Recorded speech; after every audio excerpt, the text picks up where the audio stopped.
ஒரு இந்திய ராணுவ வீரனின் ஆதி முதல் 60 வரை. சீருடையின் மோகம், இளமையின் வேகம், எப்படியும் தகுதியாகிவிட வேண்டும் என்ற ஒரு ஆர்வம். இதற்கெல்லாம் காரணம் என்னவென தெரியுமா?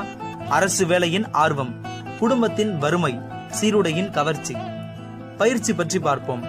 திட்டுகிறான் என தெரியும், ஆனால் திட்டுவது புரியாது. அப்பனும் ஆத்தாலும் அன்புடனும் ஆசையுடனும் சோரிட்டு வளர்த்த உடம்பில் மாற்றான் ஒருவன் அடிக்கும் பொழுது அடியின் வலியை விட மனதின் வலிதான் அதிகமாக இருக்கும். ஆனால் பயிற்சியின் முடிவில் எல்லாம் மறந்து போகும். ஆனால் சில காயங்கள் ஆறாது ஆழ்மனதில் ஆழமாக பதிந்திருக்கும். முதல் விடுமுறை. தண்டச்சோறு, தடிமாடு, தருதலை என்ற பெயரெல்லாம் மாறியிருக்கும். பகைவனும் பங்காளியாகி இருப்பான். வருமானம். எத்தனை காசோலை அனுப்பினாலும் கடைசி வரையில் கணக்கில் வராது.